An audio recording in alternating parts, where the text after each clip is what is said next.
What is your downright scariest real-life story? I was on active duty in the Navy, serving aboard a submarine. One day we were in port, and most of the crew had already gone home.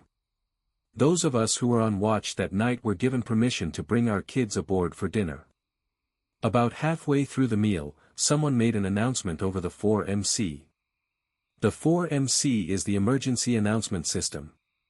They said there was a bit of smoke in the engine room, and almost immediately after that came the call, fire in the engine room. We train for situations like this constantly, so everyone jumped into action right away. The officer in command was still on board, but up on top of the submarine. One of our more experienced petty officers apparently took the kids forward to a hatch where the officer was, and literally passed them up through the hatch while he received them and got them onto the deck.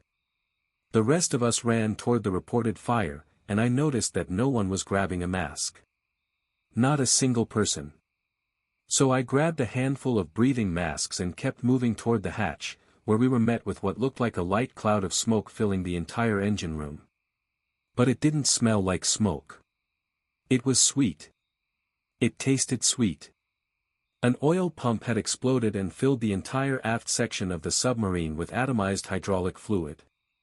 One man had been seconds away from lighting a torch in the engine room when the alarm was called. If it had come even a moment later, we would have walked straight into a firestorm. And if, for some reason, he hadn't heard the alarm and had lit the torch after we went in, we would have been engulfed in flames before we could even react.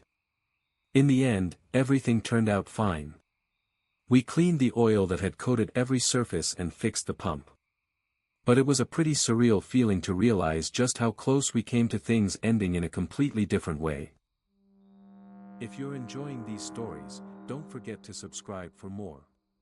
I used to sleepwalk when I was a kid. We lived in a pretty dangerous neighborhood, and sometimes I'd wake up outside in the middle of the night with no idea how I got there.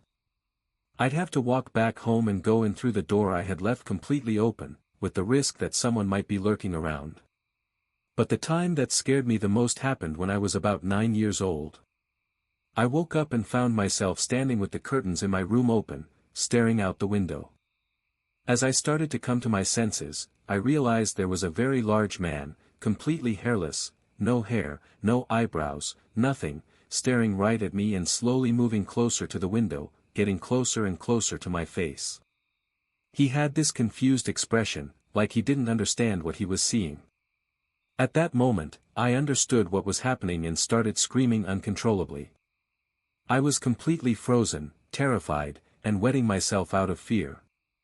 The man got scared too. He screamed, did something like a weird flip, and ran off in a strange zigzag, like he was dodging bullets. My mom woke up and thought I'd probably just had a nightmare. The next morning, we found a screwdriver on the porch and damage to the door frame and the handle. I still almost pee myself when I tell this story, but now it's usually from laughing. I'll never forget the look on his face when I started to react and scream, or his high-pitched shriek, or the way he ducked, rolled, and dodged as he ran off down the street. I've told this before, but it fits here too. I always parked in the same spot at my last job for the 12 years I worked there. It was a public parking lot, not owned by the company, but we were asked to leave the closest spaces open for customers and park toward the back. One day, my spot was taken by a Cadillac with tinted windows, and I immediately got annoyed because everyone knew that was my spot. It was the morning shift at 4, so it couldn't have been any of my coworkers. I knew what they drove. Someone new. Maybe someone from another business in the plaza. The car was still there during my lunch break, when I went home, and the next day. Then I worked an afternoon shift from 1 until closing, around 9:30, and the car was still there. Same thing the next day. There was something that really bothered me about it. It just felt off. Literally. It was summer in the South, and it was hot, so who knows what could have been cooking inside. My dad was a Marine and later a cop. He always said if something feels wrong, it probably is. So I called the police non-emergency number. I felt a little stupid, but every time I walked past that car, it unsettled me.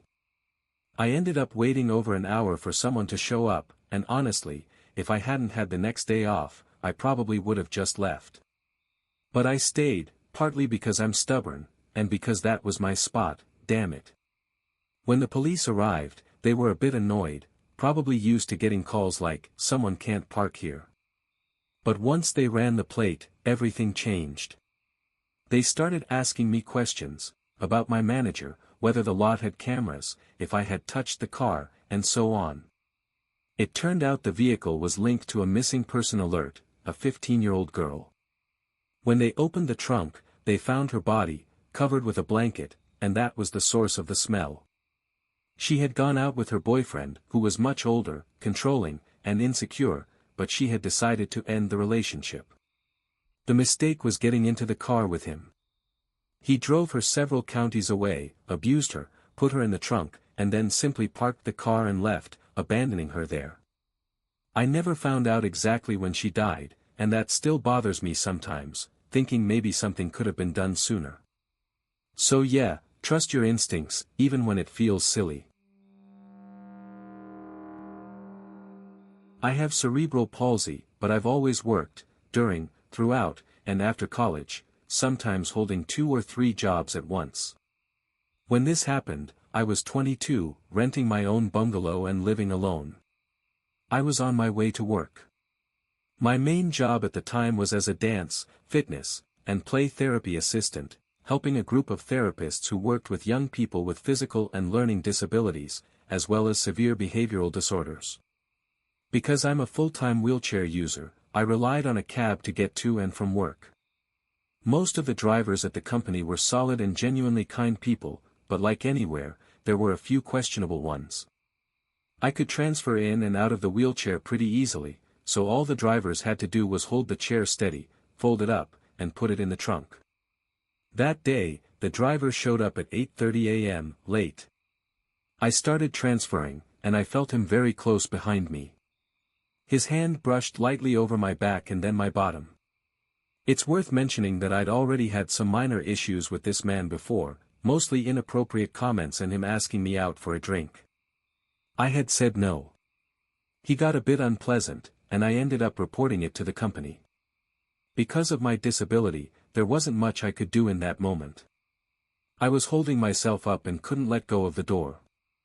I swore at him, managed to swing myself into the car, and told him never to do that again.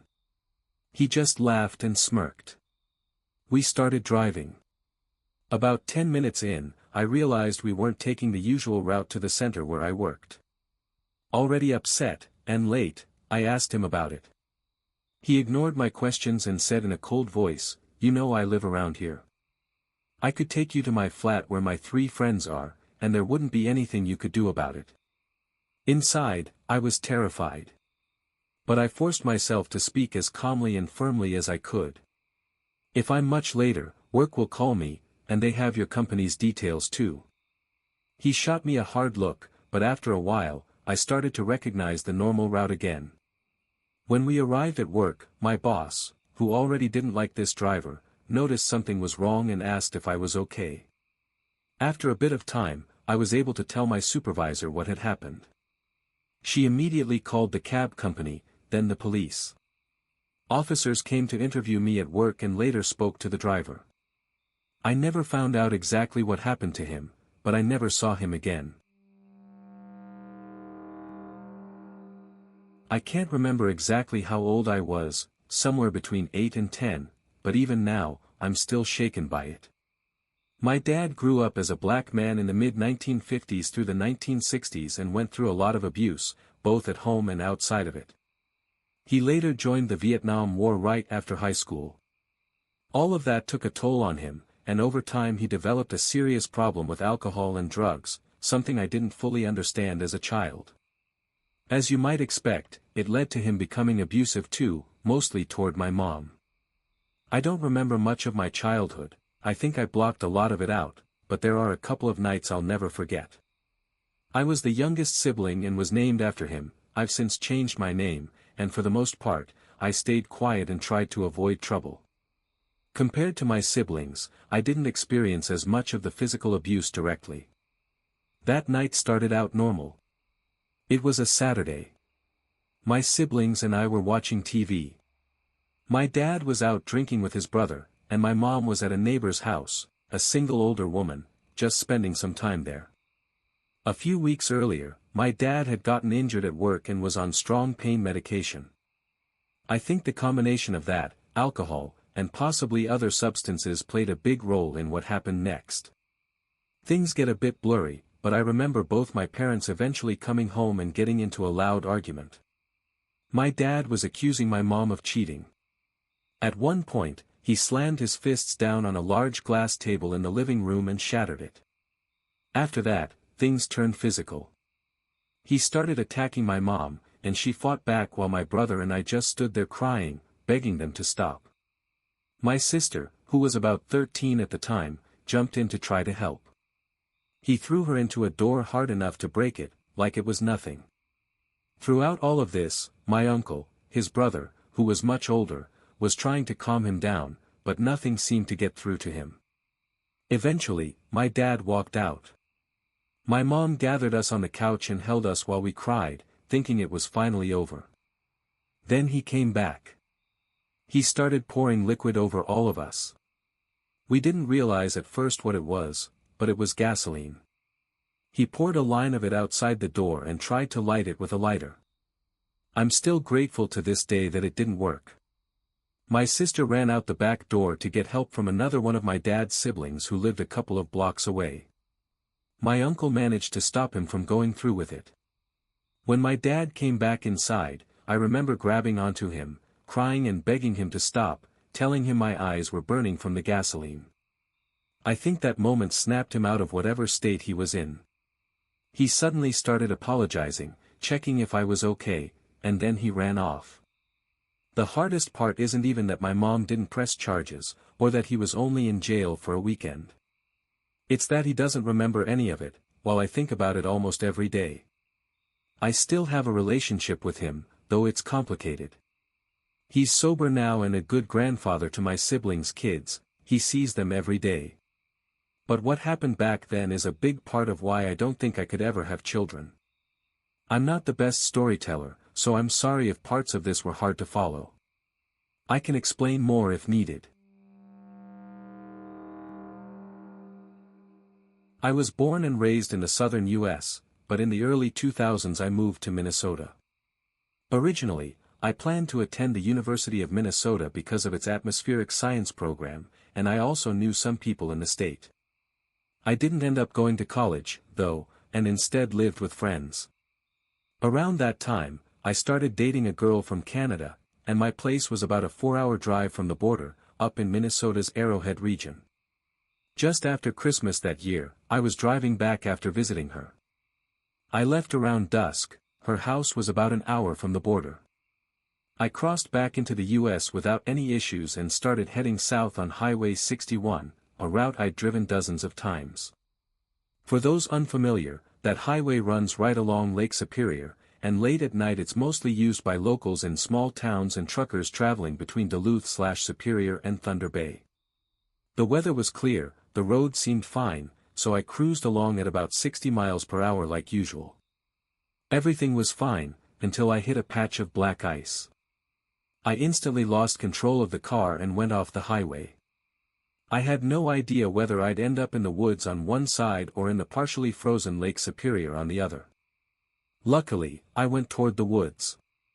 The car rolled several times before landing back on its wheels. I ended up in a shallow ravine, which made the car nearly invisible unless someone was actively looking for it. It was freezing, single-digit temperatures. This was before cell phones were everywhere, and I had no signal anyway. I was alone, cold, and stranded on a quiet highway, right near a patch of black ice that could have sent another vehicle crashing straight into me. I don't know how long I was out there, but eventually, a local man found me and took me to the hospital. Somehow, I walked away with just a few cuts and bruises, and a serious chill, but otherwise I was okay. When we later returned to the crash site, a state trooper told me that, realistically, I shouldn't have survived. If the crash hadn't killed me, the cold probably would have. I had no way to contact anyone. I was at least 4 hours from home. The man who found me, his name was John, offered me a place to stay until someone could come get me. I ended up staying with him for 3 days until a friend from Duluth was able to pick me up. I'll never forget John. He passed away in 2018 at the age of 70. I had already moved back south by then, but we kept in touch through email. After the crash, I was in an unfamiliar place, at night, in the middle of winter, on a road that barely sees traffic at that hour. With every minute that passed without a car going by, I became more convinced I was going to freeze to death. I was absolutely terrified. Then John showed up, and he saved my life. I'll always be grateful for that. In modern times, a lot of men in the US have war stories from Iraq and Afghanistan. But the scariest experience I ever had was working a post-blast scene in Tarmiya, Iraq, in 2008. Tarmiya was known as one of the most dangerous areas in central Iraq at the time, basically a place where control was uncertain at best. We had a forward operating base there, a military base used for operations, but our presence in the town mostly involved moving in and out as quickly as possible while carrying out missions. Improvised explosive devices, explosivos improvisados, sniper fire hitting our guard towers regularly, it was constant. Any attempt at building trust with the local population had pretty much been abandoned by that point. After an explosion involving an explosive vest, part of the job was identifying the attacker.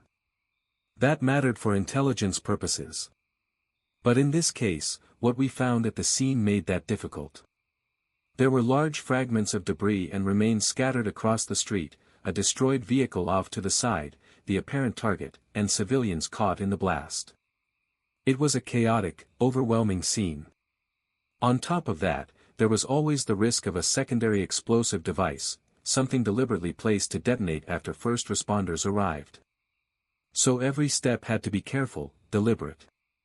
At the same time, we had to keep watch on surrounding buildings for potential threats. And we couldn't leave until we located all critical evidence. By then, the sun was starting to set. We considered the possibility that part of what we were looking for had been thrown beyond the immediate blast area, possibly over nearby buildings into a palm grove behind them. So we organized a search. It was methodical, spaced out, moving slowly, scanning the ground using night vision goggles. Palm groves were known to be risky. They were often used to hide weapons, and searching them was difficult.